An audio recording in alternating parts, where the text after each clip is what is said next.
Assalamualaikum dan salam sejahtera saya ucapkan kepada semua yang meluangkan masa untuk menonton aspirasi sukan kami pada hari ini.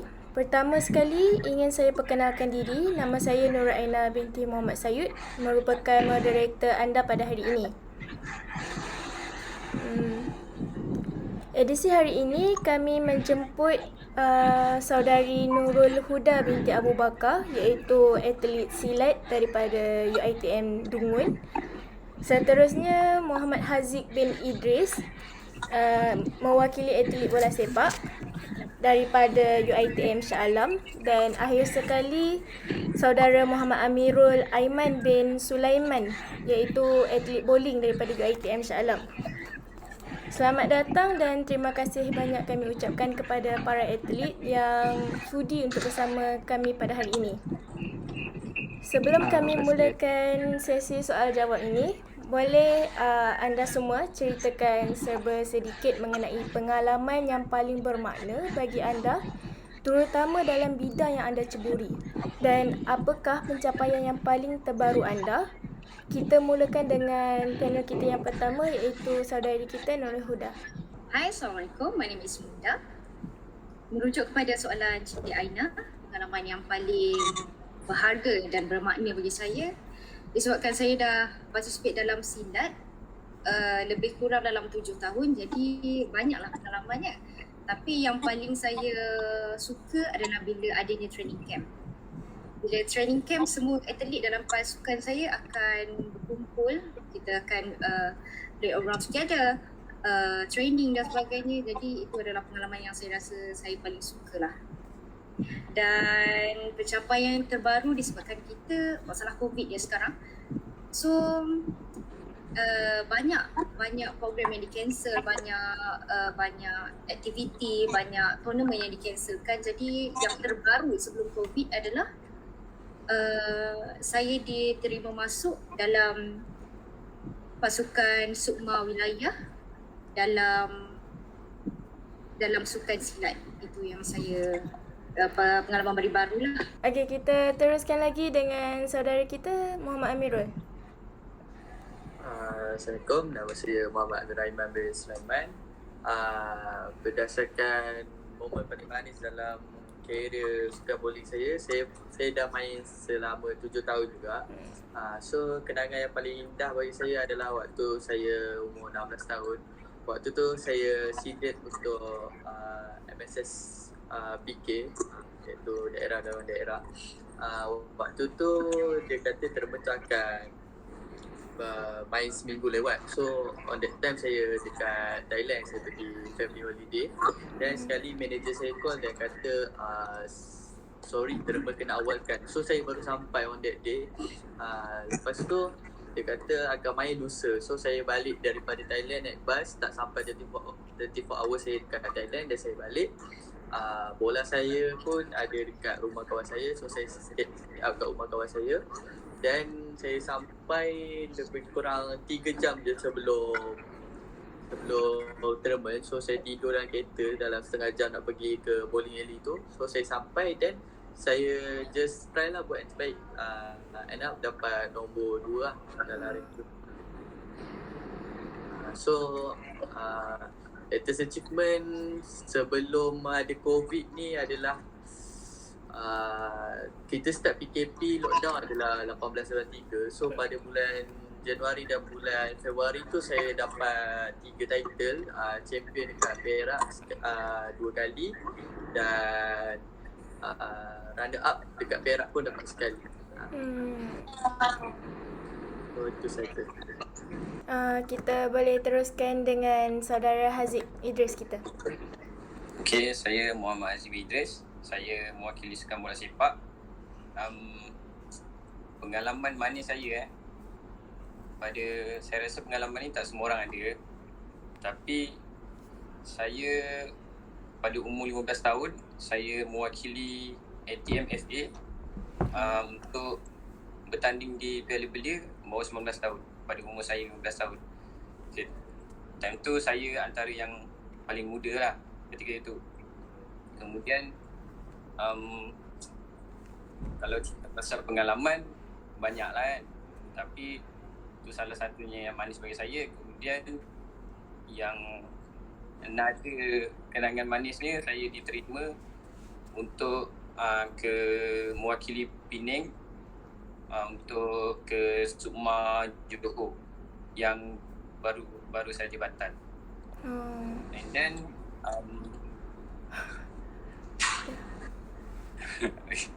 teruskan. Okay, teruskan.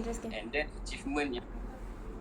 achievement yang terbaru, before COVID, Liga semua batal 2020. So saya, latest achievement saya champion Liga IPT 2019. Itu saja. Kita teruskan ya. Saya ingin mulakan sesi soal jawab kita ni pada hari ini dengan bertanyakan satu soalan, iaitu bagaimana anda semua boleh minat dan sejak bila berkecimpung dalam bidang masing-masing? Kita mulakan dengan saudari kita, Nurul Huda. Saya start silat daripada umur saya 13 tahun. Saya start sebenarnya disebabkan kakak-kakak saya semua pun main silat, sebab kita orang sangatlah tidak pandai untuk berkawat. Jadi untuk mengelak daripada untuk berkawat dia petang-petang, jadi kita pun masuk silat sebab silat tak payah kawat. So time by time orang kata saya realise yang saya tak boleh buat benda lain selain daripada silat. Jadi saya teruskan silat. Saya pernah berhenti sekejap around setahun macam tu. Dan after that saya memang cari apa yang saya boleh buat. Benda lain memang tak boleh. Saya boleh silat saja. Jadi saya pun meneruskan silat. Dan saya rasa itu memang bidang saya dan memang saya tak boleh larilah daripada bidang ni. Okay, kita teruskan dengan atlet kita, Haziq Idris.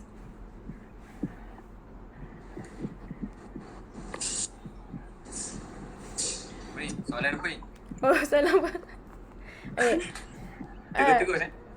Soalan yang kedua, yang bagaimana anda boleh minat dan sejak bila anda berkecimpung dalam bidang sukan yang anda pilih ni? Okay, saya mula meminati bola sepak ni benda yang macam saya tak jangka lah, sebab time I form 1 lah, darjah 1 saya tengah main Hawkville, and then saya dah haus saya pergi belakang. Saya lalu belakang tu, saya sepatutnya lalu depan TV lah. And then secara tak semena-mena saya nampak my dad tengah tengok satu football match. Dan tu tak silap saya Manchester United lawan Chelsea. And then saya duduk je lah. And then entah macam mana saya boleh tengok. Dan tu minit ke-8 saya ingat. Saya tengok sampai minit ke-94 sampai habis. And then after that, petang esoknya saya ikut abang saya main bola petang-petang dengan orang besar-besar kan. Lepas tu while tengah main dengan diorang tu, kawan-kawan abang saya tu cakap yang saya ni ada talent main bola sepak kan. So kita masih kecil lagi kan, rasa lagi macam wah, macam orang hargai kita kan. Padahal macam tak semena-mena pun, kita just try macam tu je kan. And then kat situ lah timbul macam minat nak main bola lah. And then start saya berkecimpung. Biasalah main sekolah-sekolah, semua orang main dah lah tu. Tapi turning pointnya bila saya start masuk SMP terendah. Sekolah tu akademi bola sepak anak-anak tentera. Yang macam saya cakap, tahun pertama saja saya dah mewakili LTMFA under 19. Time saya umur 15 tahun. And then start tu lah saya mula start macam saya rasa saya boleh dalam bola sepak. And then start main Liga KPM, game kebangsaan, main. And then until now saya still relevant dalam kancah bola sepak Malaysia, yang alhamdulillah sekarang saya mewakili Penang FC under 22 this year. Oh, alhamdulillah. Alhamdulillah. Sama. Macam saya pun sebenarnya seorang atlet pingpong. Samalah juga, main masa kecil. macam saya saja je main. Lepas tu macam cikgu kata ada bakat kan. Tu masuk ke arah situlah. Okay. Tu belakang cerita. Seterusnya kita sambung dengan atlet bowling kita, Muhammad Amirul. Saya main bowling ni sebenarnya dari kecil saya memang dalam environment bowling. So maknanya kecil-kecil saya ikut parents saya pergi main bowling. Kakak saya wakil sekolah, wakil daerah main bowling. So saya pun pergi ke sana dan saya punya lifestyle memang sentiasa ada dekat bowling alley tu. So dari situ datangnya minat lah. So saya pergi selection daripada sekolah ke daerah. Lepas tu sekali ada tim bawah Majlis Sukan Negeri Perak buka selection dan saya pun pergi dengan saya saja sebab tak tahu pun boleh dapat. Dan sekali dia kata saya go to reserve team untuk dalam 3 bulan. So lepas 3 bulan tu saya akan sign dengan team tu lah. So saya sign dengan team tu tak silap saya waktu form 2. Form 2 sampai sekarang. Tu je. Kiranya memang asalnya daripada keluarga yang main-main jugalah, sama dengan saudari kita Nurul Huda. Kita teruskan dengan soalan yang kedua. Seperti yang kita tahu, setiap kali pemilihan bagi sukan-sukan, pasti ada proses-proses yang perlu dilakukan oleh para atlet. Mungkin ada yang ingin tahu apakah persediaan peribadi yang dilakukan sebelum anda bersedia untuk kepemilihan tersebut. Apakah persediaan peribadi itu? Asyik kita dengan Nurul Huda je. Kita mula dengan Muhammad Amirul pula mungkin?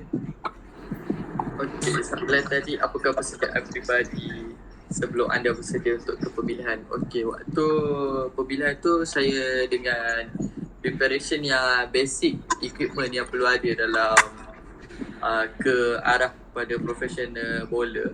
So antaranya adalah bola, ada kasut, lepas tu dari segi outfit kan, dia punya baju seluar. So itu dari segi fizikal dan dari segi dalaman saya memang sebelum saya join training under Perak tu, sebab saya pun tak tahu dapat tak lagi. Kat situ saya training dengan senior-senior saya. Saya ada study juga dekat YouTube.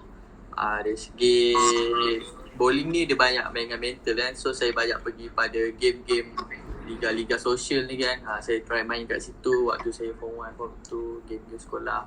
Dan saya pun waktu selection tu pun saya tak ada harap yang saya dapat waktu saya form 2 tu.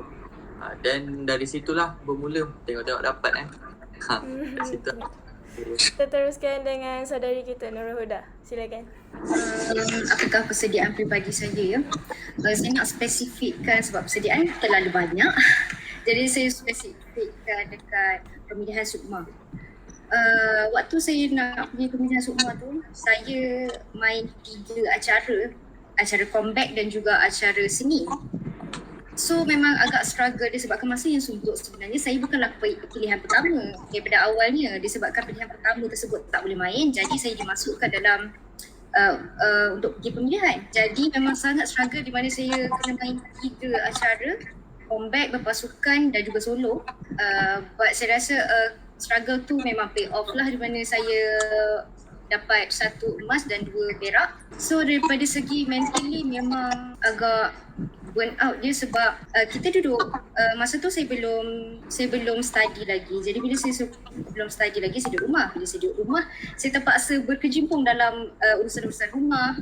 Saya kena training lagi, training kendiri, training dengan coach-coach saya. Saya ada 3 coach waktu tu. So saya kena pergi 1 coach untuk combat, 1 coach untuk seni, 1 coach untuk berpasukan. So memang untuk terima semua benda tu memang sangat struggle disebabkan masa yang pendek. So itulah. Faham. Macam sebagai atlet perempuan yang baru nak berkecimpung dengan aktiviti-aktiviti sukan ni, masa kami tak sama seperti masa-masa atlet lelaki di mana mereka boleh praktis malam, orang boleh praktis dengan kawan-kawan. Macam perempuan dia sukar lah benda tu. So saya macam faham lah persediaan yang sangat macam struggle gila, lagi-lagi mentally.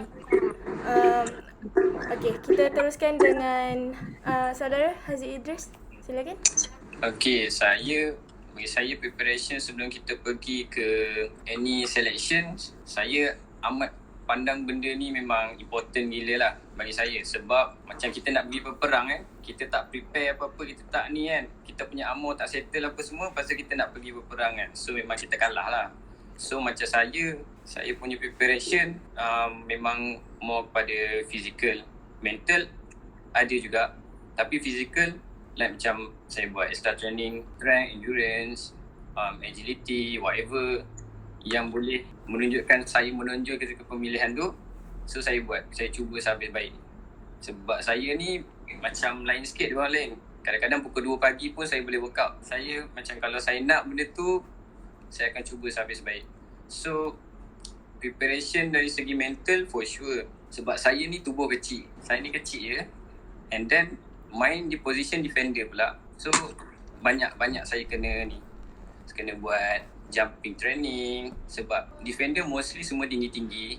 So preparation on my physical, my muscle semua tu memang perlu banyak. Sebab diorang dah menang saya zinc.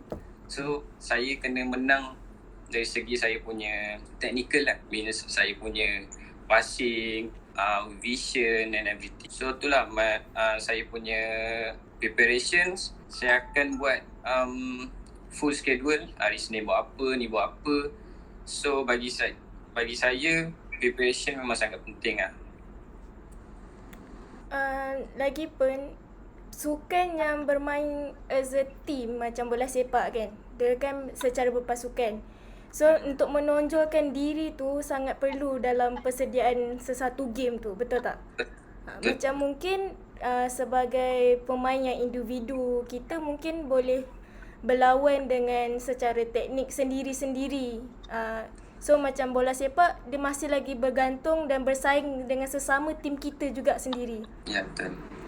Okay, soalan saya yang seterusnya, semestinya untuk menjadi seorang student yang juga atlet adalah tidak mudah dengan study, classes lagi, assignments and sebagainya. Jadi, apakah rutin yang dipraktikkan bagi mencapai stamina yang cukup dan juga minda yang tenang dan sentiasa fokus ketika belajar, sama ada belajar ataupun bersukan? Kita mulakan dengan saudara Haziq Idris. Okay, macam mana tu bagi saya untuk kekal macam ada motivasi untuk kita dalam dua bidang kita nak kena seimbangkan dua-dua ni. So kita tak naklah sukan kita macam ni kan, kita punya belajar down kan. So macam bagi saya rehat, makan tu paling penting lah. Sebab saya pegang kata-kata seorang macam motivator sukan ni, dia kata rest is part of training. So sebab kita ada macam saya selalunya 2 session. Kalau macam pagi tu kita dah bantai and then tengah hari kita makan Maggi, kita food intake, karbohidrat apa semua tak cukup. So how kita petang tu kita nak ada tenaga balik untuk kita continue training. And then itulah mula start kita rasa macam mula tanya, asal aku rasa penat hari ni, asal macam tak ada semangat lah. Bila kita dah start tanya soalan tu, kita patut tanya diri kita sendiri, apa kita makan, rehat kita cukup tak cukup. Itu kita kena tanya diri lah. And then macam tu lah, kalau kita dah training hard, lepas tu tak cukup rehat, for sure esoknya badan kita akan rasa soreness, rasa demotivated. Lepas tu mulalah tak attend kelas, tak rasa macam aduh malas lah kelas ni. Ni kelas apa je, bapak kelas pun kelas macam kita ambil endah tak endah je kan. So itulah bagi saya, dua tu lah perkara penting lah bagi saya yang saya pegang. Betul. Penjagaan makanan untuk seseorang atlet ni sangat penting. Okay, kita teruskan jawapan kepada soalan saya tadi dengan saudara Muhammad Amirul? Okey, dari segi sukan boli, stamina ni adalah bukan keutamaan lah, tapi dia adalah diperlukan. So dari biasanya tim-tim yang dalam Malaysia ni, contohlah Squad Elite Malaysia, Belia Malaysia, tim Perak, biasanya diorang tetap akan masuk gym dalam seminggu 2 ke 3 kali. Sebab apa? Sebab diorang tak boleh training dalam tempoh contohlah 5 hari straight training, tak boleh, sebab nanti akan memberi kesan pada fizikal kami. Macam kami punya bola bowling tu lubang dia muat, so akan bagi injek jari, so masa strength dia tarik apa semua. So dari segi sentiasa fokus belajar dan juga bersukan ni adalah sebab bapa saya seorang yang strict, dia orang yang cukup disiplin. So dia kata time main-main, time belajar. So kat situ kita dalami lah maksud dia tu kan, daripada satu ayat itu. So apa maksud dia? Okay, maknanya kalau kita buat something kat situ, kita buat sehabis baik lah. Time tu kita akan dapat macam-macam time kita buat, sebab kita fokus pada satu benda kan. So bila time saya training memang saya tak ada untuk main-main, untuk gelak-gelak. So kalau macam time saya kelas, saya akan kat situ saya akan bagi sepenuh komitmen saya lah. Macam kalau kelas cancel ke apa, saya tetap akan gunakan masa tu untuk saya buat assignment saya. So bila saya cuti macam weekend, baru saya gather dengan family, sebab family saya pun kerja jauh-jauh juga. So bagi saya, daripada statement bapak saya itulah yang saya kekal untuk disiplin. Time main-main, time belajar. Macam tu. Kiranya disiplin diri tu kena kuat lah bila nak stamina apa yang kita nak kan. Seterusnya, saudari kita Nurul Huda. Rutin yang dipraktikkannya, kalau kita ikutkan untuk full atlet punya jadual, biasanya akan training 3 kali sehari. Tak pun ada yang training 4 kali sehari, tapi mostly akan training 3 kali sehari. Disebabkan kita ada masa untuk belajar, jadi training session tu perlu diikat kepada paling-paling 2 kali sehari. Ataupun bila assignment banyak sangat, tak dapat nak fullkan masa untuk training tu, kita akan buat sekali sehari. So saya berterima kasih juga dekat Majlis Sukan Wilayah Persekutuan juga sebenarnya, sebab setiap hari ada timetable-nya. Ada jadual untuk kita training hari-hari. So daripada segi agility, strength, fitness memang lengkap. Jadi bagi saya tak perlu sangat saya risau asalkan saya training. Jadi saya selain daripada makan, tidur, training, assignment, jadi manage masa tu bagi saya penting lah. Dan sometimes kalau macam baru ni kita tengah mid-sem, right? Kita tengah mid-sem ni banyak sangat due date assignment. So bila banyak sangat due date assignment, saya sempat untuk terkejar-kejar juga. 2-3 hari lepas, lebih kurang dah 3 hari kot, 3-4 hari rasanya saya training pukul 3 pagi disebabkan saya tak sempat untuk catch up dengan masa, sebab kita tak boleh skip training. Kalau skip training lebih daripada 3 hari, stamina kita yang kita bina from sebelum-sebelum ni akan come back to zero. The craft akan turun balik kepada zero.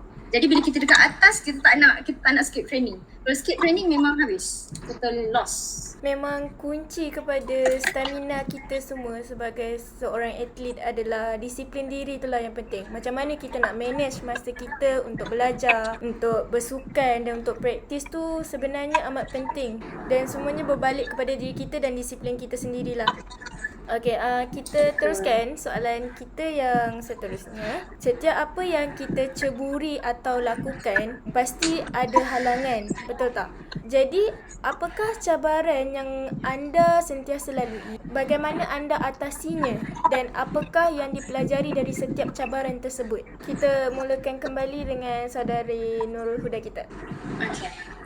Apakah cabaran yang saya sentiasa lalui ya? Cabaran dalam bidang ceburi silat ni salah satunya adalah sakit badan. Sakit badan, sakit urat, sakit groin dan sebagainya. Saya juga pernah patah jari, patah 3 jari saya. Jadi itu adalah salah satu cabaran. Ramai orang kata macam, oh atlet combat kan, kalau patah-patah ni katang lah, orang kata katang. Tapi tak, ya sebenarnya atlet yang bagus sebenarnya adalah atlet yang pandai menguruskan diri supaya dapat elak daripada segala sakit-sakit, daripada segala insiden yang kita tak nak ni. So itu adalah salah satu cabaran. Jadi apa yang saya nak sampaikan kepada semua, in case kalau kita lalui benda ni, sakit ataupun patah tulang ataupun apa semua, ramai atlet sebenarnya suka diam. Kalau lagi-lagi atlet yang duduk dalam kontrak mana-mana persatuan. Macam contoh saya duduk bawah Sukma, sebenarnya ramai atlet yang sakit tapi dia tak nak bagi tahu coach. Dia tak nak bagi tahu siapa-siapa. Kenapa?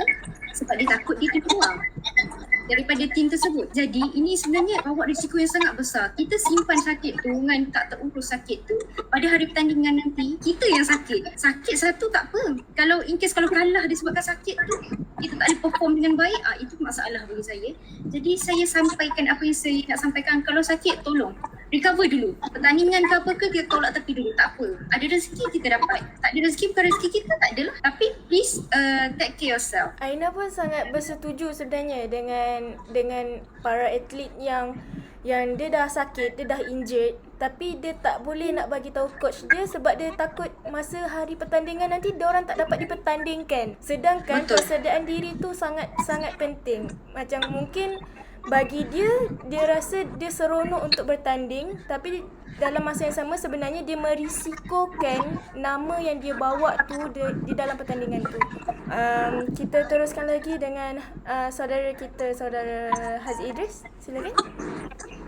Okey, saya rasa memang agak besar sebab saya rasa bola sepak ni kat Malaysia ni orang pandang macam sukan nombor satu negara lah. Kita pergi mana-mana ada je pakcik-pakcik main bola, budak-budak kecil main tendang kan. So kat situ kita punya saingan tu memang hebat. Macam tu dari segi macam kita punya saingan lah. And then cabarannya bila kita dekat baru nak naik ke profesional, macam-macam. Ni sukan team kan. Contoh saya pergi, ni pengalaman saya sendiri, saya pergi selection untuk Sukma Penang last year. Saya pergi and then for sure Penang memang dah ada budak lah sebab saya datang lewat. Then saya masuk kat padang, saya dengar kat luar diorang plan suruh bagi injet player ni. So diorang macam nak jaga member-member diorang lah. So benda tu cabaran lah bagi saya. Boleh dikatakan banyak tim yang buat macam tu sebab dia nak kekalkan player diorang. Jangan cakap saya kat padang saya jadi apa. Saya masuk tahan bola prak.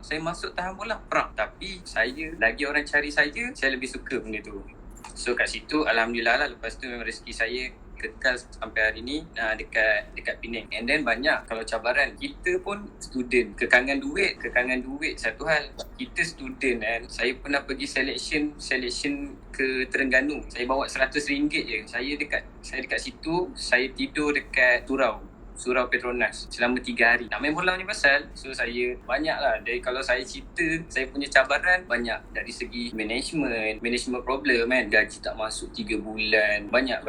Tapi itu je lah yang sedikit saya boleh highlight lah. Injury macam yang Nurul Huda cakap tadi kan. Injury memang salah satu cabaran juga. Sebab kita dah sign kontrak. Kita for sure lah. Kita nak marketkan diri kita sebab dekat Malaysia ni dia under 22 je. Sebab sekarang saya pun dah 20. 2 years tu sangat pendek masa. So kalau kita injured and then kita nak kejar, nak dekat top, dekat professional level, tu salah satu cabaran lah. So kita nak overcome balik kan. Dia nak mental kita koyak dengan kita injury apa semua kan. Nak comeback balik tu bukan senang lah. Tu one of cabaran yang saya pernah hadapi, yang saya boleh highlight lah dekat sini. Betul. Macam masa zaman Aina sekolah dulu, kat sekolah menengah dulu, bola sepak ni antara sukan yang paling popular lah. Kat mana-mana sekolah pun memang sangat popular.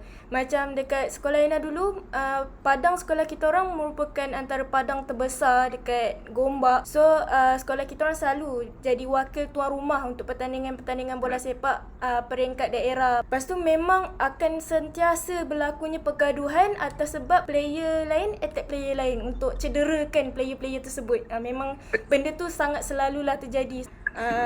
Kita teruskan dengan sukan bowling. Apakah cabarannya, Muhammad Amirul? Antara cabaran-cabaran dalam sukan bowling ni, ada orang kata main bowling ni dalam aircon. Ada orang kata main bowling ni alah baling, jangan bagi kena longkang, jangan bagi masuk longkang. So sebenarnya bowling ni dia banyak cabaran dia.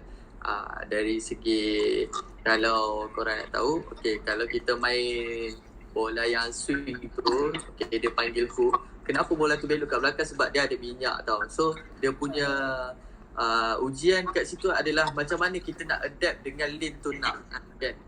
So maknanya kita tak boleh main dengan gaya kita. Kalau gaya kita tak sesuai dengan lane tu, kita tak akan dapat high scoring lah kat situ. So maknanya kita kena ikut apa yang benda tu nak kan. Dari segi lane tu nak.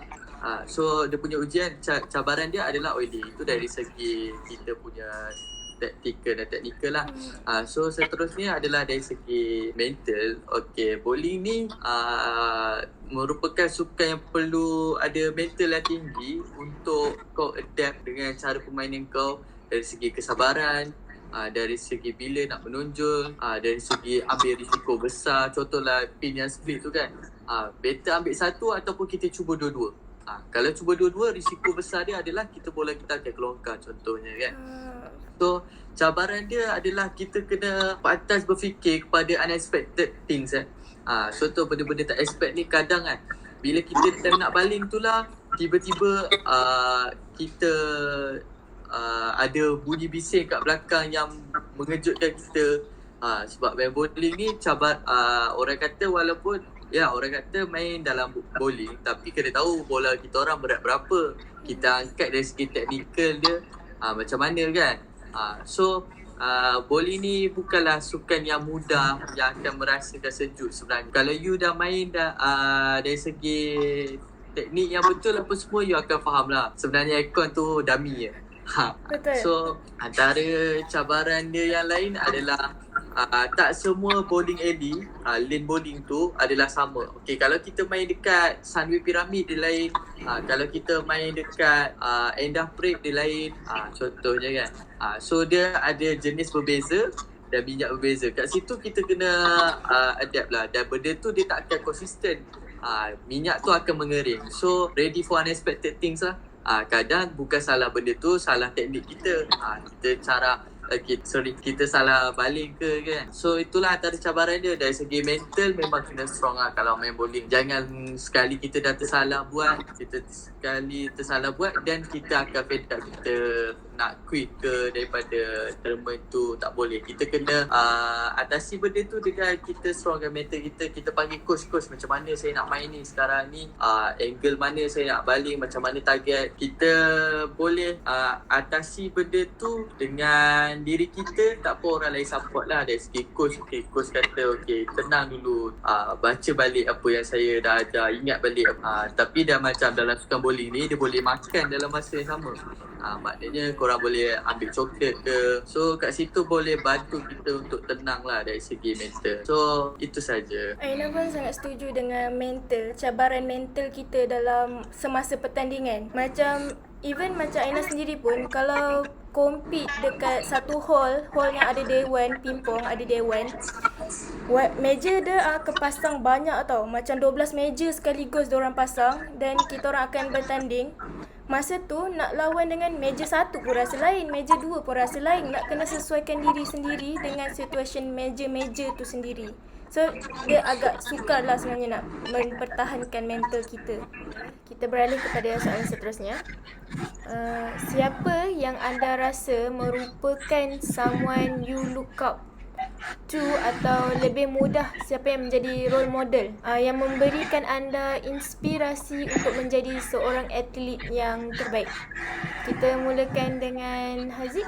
Okay, role model saya sejak kecil lagi, dia lah orang yang buka mata saya, dan saya tengok siapa dia ni. Time saya baru first match saya tengok, yang saya cerita awal tadi, yang saya tengok dengan bapa saya dekat TV for the first time. So role model saya adalah Cristiano Ronaldo. Saya gameplay dia semua for sure memang dia bukan main bola sepak, dia memang buat bola sepak ni macam satu seni, dengan dia punya skill, dengan dia punya ability apa semua. Memang complete player, memang everything dah ada, plus dia punya leadership. So tu memang tak disangka lagi lah, dia punya leadership. And then yang tertariknya saya dekat dia punya hard work. Macam saya tengok Cristiano Ronaldo ni, dia pernah cakap dia ni bukan talented player, tapi if kita work hard, kita boleh sama par dengan player yang memang ada ability tapi dia tak work. And saya pegang kata-kata tu Dan bila saya pegang kata-kata tu, saya nampak diri saya. Sebab saya memang, to be honest, saya bukan yang lahir-lahir memang dah pandai dribble. Semua tu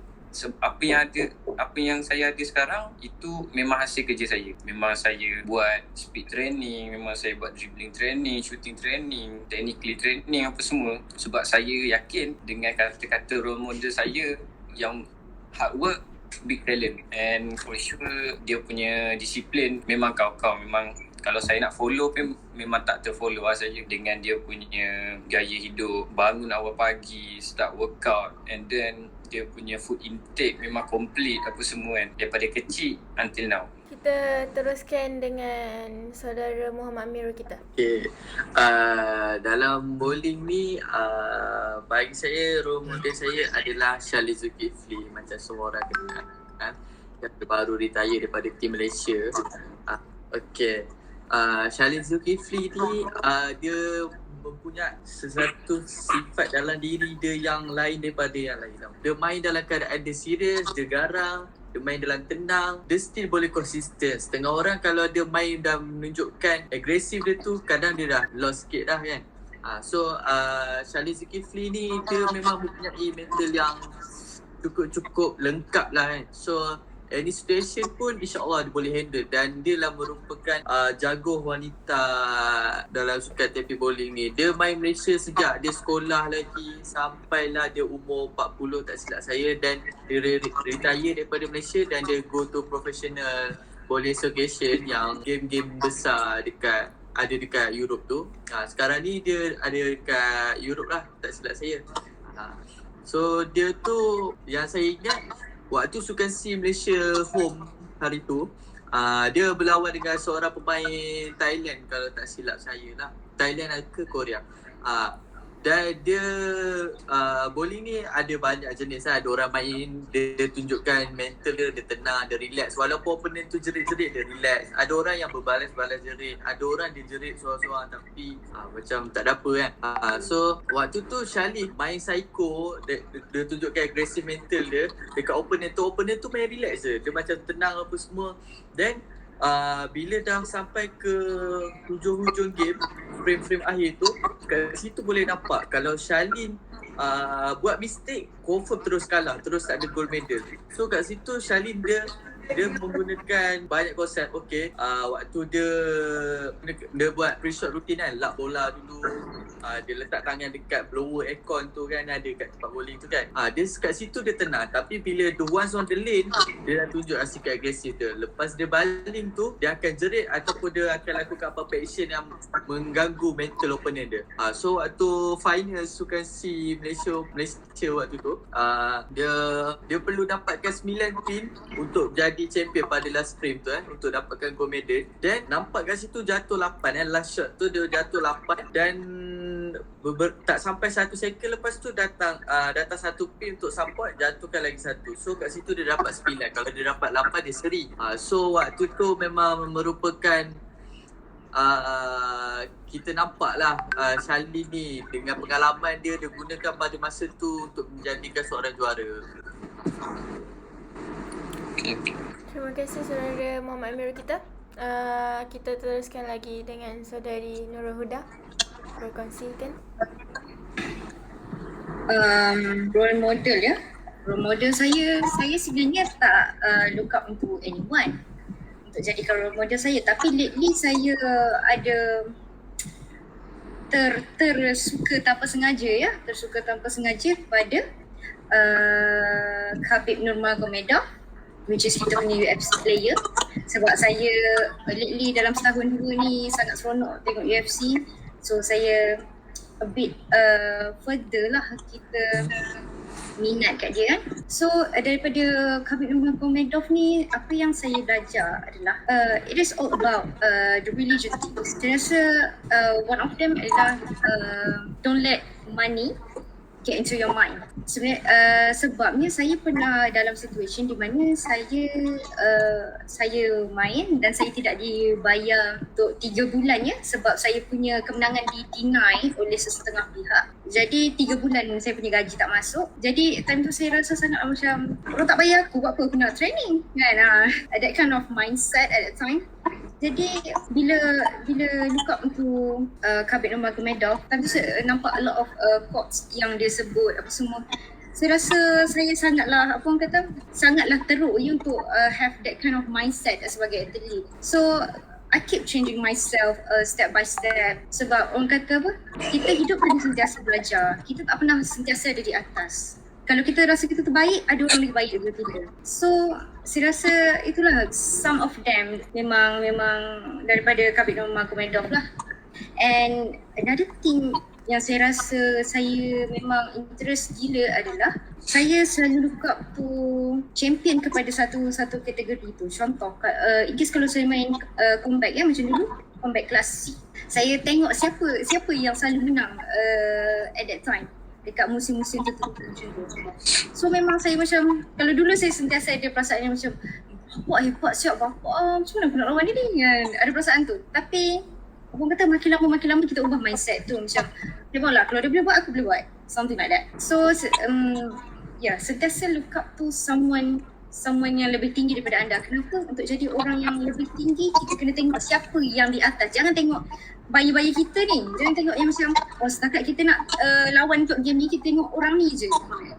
Bagi saya tak boleh, sebab kita sentiasa standard kita tu kita letak sama rata dengan dia. So saya rasa ada patutnya kita letak standard kita lebih tinggi daripada tu, supaya kita work hard lebih ni lah. Terima kasih saudari kita Nurhuda. Saya doakan semoga anda semua dapat mencapai cita-cita anda menjadi seorang atlet yang lebih baik daripada hari ini untuk masa akan datang. Kita sudah sampai ke soalan yang terakhir. Soalan terakhir saya, semasa training, adakah anda akan compete atau anda melihatnya sebagai something yang memotivatekan one another? Somehow you must make sure you are the best. Like somehow you want to be them. Adakah anda seorang yang menganggap rakan sepasukan anda tu sebagai kompetitor ataupun tidak? Kita boleh terus dengan saudara Muhammad Amirul mungkin. Silakan. Okey, bagi saya, adakah anda seorang yang menganggap rakan sepasukan sebagai kompetitor atau tidak? Bagi saya, ya. Sebabkan dari segi sukan bowling ni, dia bukan yang banyak tournament dia adalah individu. Boleh katakan majoriti lah. Kecuali big tournament macam Sukma, dia akan ada double, dia akan ada trio, dia akan ada team of 4, team of 5, macam-macam kategori. Bagi saya, untuk mendapat tempat dalam sukan individu ni pun amat penting juga. So dekat situ, sukan individu ni bagi saya bagus, sebab kita tak boleh salahkan orang lain selain salahkan diri kita. Kalau kita tak menang, kenapa? Kalau kita menang, kenapa kan?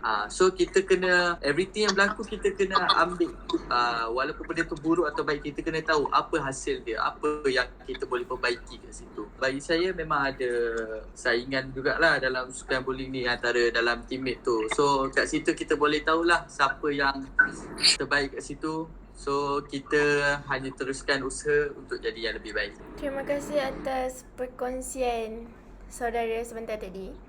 Kita teruskan dengan saudara Haziq Idris. For me, dua perkara ni seimbang dalam sukan yang berpasukan ni. Macam bagi saya memang betul kita punya rakan sepasukan tu kita punya kompetitor lah. Sebab takkan ada yang main left back orang.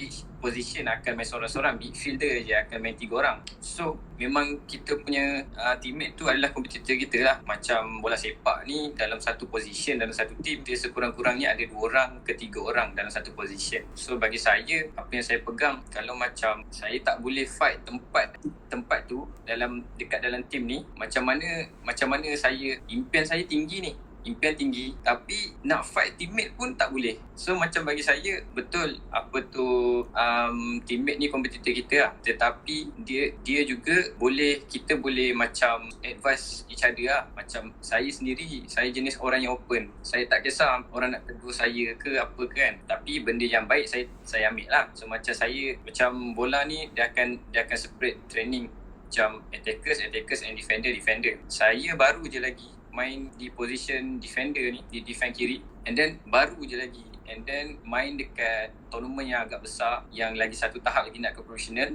So banyak benda yang saya belajar, tapi bagi saya benda tu bukan mustahil.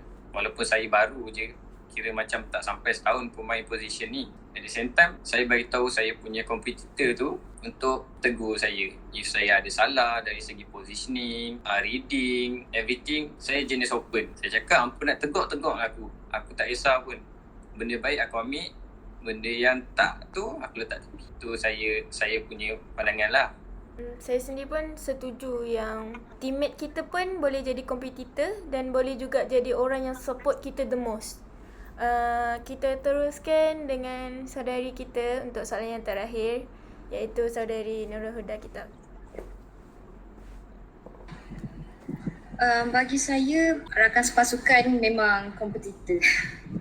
Sebabnya saya sendiri pun pernah, sebelumnya saya main comeback, saya pernah lawan salah seorang daripada saya punya pasukan sendiri sekarang. Jadi memang kalau kat luar, sebab kita main pasukan ni kan kita tak tetap. Sometimes kita ada aktiviti kita sendiri yang mana kita pergi secara sendirian ke game lain. Jadi kita akan jumpa diorang juga kat situ as a competitor. Jadi tu pun salah satu kompetitor bagi saya. Dan lagi satu adalah daripada segi stamina, fitness. Biasanya saya yang paling, boleh katakan, tak adalah yang paling ya, boleh katakan kurang jugalah bab stamina, disebabkan saya drop saya punya berat secara mendadak. Jadi saya terus, apa kata, macam badan saya tak really workout untuk benda tu lah kan. Apa saja saya buat, saya rasa sangat lemah ya bila saya turun berat badan dengan mendadak ni. Jadi bila training sama-sama, kita boleh nampak contohnya budak-budak lelaki ya, sangat orang kata macam buat speed pun jerit-jerit kan, main skipping pun macam-macam fashion ada kan. Saya sangat adore benda tu dan saya rasa macam dia boleh buat, aku pun boleh buat. Kita ambil kita take time saja nak buat benda tu. So saya rasa memang kompetitor lah untuk kita. Jadi I kata memang rakan sepasukan tu memang kadang-kadang boleh menjadi kita punya rival sendiri. Macam tipulah, kadang-kadang kita sendiri pun ada friendly match dengan kawan-kawan kita sendiri untuk praktis menjadikan dengan yang lebih baik. Jadi itu adalah soalan yang terakhir daripada pihak kami semua. Alhamdulillah kita dah sampai ke penghujungnya. Sebelum kita bersurai, boleh berikan sedikit kata-kata semangat ataupun harapan anda kepada semua yang ingin menjadi seorang atlet tapi mungkin tiada keyakinan ataupun sebagainya. Saya mempersilakan saudari Nurul Huda kita. Kata-kata semangat dan harapan kepada atlet-atlet yang bakal menjuarai dunia, Malaysia, negeri dan sebagainya. Saya harap anda teruskan berusaha. Kita faham sekarang dalam keadaan COVID, orang tak ada motivation. Even saya sendiri pernah lost motivation saya. Jadi saya sangat harap teruskan usaha. COVID is nothing. Okay? Ingat main betul. Ikut SOP apa semua, ikut panduan yang ditetapkan oleh MKN. Pergi jogging apa semua, boleh pergi sorang-sorang, jangan pergi ramai-ramai. Dan sila berusaha. Kita nak menang kena usaha. Selebihnya kerja Tuhan. Usaha dulu, menang kalah, dapat tak dapat, apa saja itu ketentuan Tuhan. Seterusnya kata-kata semangat daripada saudara Haziq Idris kita. Silakan berikan kata-kata semangat. Kata-kata semangat bagi saya, for those yang baru je nak menapak dalam bidang sukan ni kan. So bagi saya, nasihat saya, kalau macam kita kena ada satu role model and then tengok sekeliling kita, siapa yang lebih daripada kita tu, kita tanya, kita buat research apa semua untuk getting lebih better lah kan. And then bagi saya yang paling penting, memang orang kata kalau Allah kata tak kan, tapi as long as kita berusaha, kita berdoa, InsyaAllah atas tu akan tolong. And then kalau kita duk berdoa je kan, berdoa aku nak jadi atlet, tapi kita tak kerja langsung, itu nothing lah. Bagi saya tu tak payahlah kot. Bagi saya, kalau nak sesuatu tu buat betul-betul and kerja sehabis baik. And then yang paling penting bagi saya lah, saya memang agak nakal sikit, tapi saya pegang kita hubungan kita dengan Tuhan kita jaga, dengan family kita jaga, InsyaAllah semua benda akan lancar. Tak kisahlah dalam bidang sukan ke, dalam bidang pekerjaan ke, study ke, InsyaAllah hubungan kita dengan Allah, family, dengan orang terdekat kita jaga, semua akan smooth InsyaAllah. Itu saya lah. Terima kasih saudara Haziq Idris kita. seterusnya kita nak dengarkan kata-kata semangat dan harapan daripada saudara Muhammad Amirul kita. Silakan. Okey. Bagi saya, siapa yang baru nak bertapak dalam bidang sukan ni, banyak-banyakkanlah berusaha serta perlulah tingkatkan disiplin, bijak menguruskan masa dari segi menguruskan komitmen kita. Faham? Kalau dah minat ni, kita sanggup ketepikan apa benda-benda yang patut kita buat sebenarnya, kan? Betul tak? So kat situ bijaklah menguruskan masa dari segi untuk melakukan komitmen. Kita banyak lagi kita nak kena hadap dari segi kerja, study, family. So kat situ kita pandai-pandailah bagi masa. So dari segi bagi saya adalah disiplin perlulah diutamakan serta konsisten dari segi usaha. Dan macam Nurul Huda serta Haziq Idris cakap, apa-apa pun yang terjadi adalah ketentuan Tuhan. So kita teruskan usaha serta berdoa lah kat situ. Itu saja. Baiklah, terima kasih atas kata-kata semangat yang para atlet kita hidangkan kepada semua yang bakal menjuarai dunia pada masa akan datang.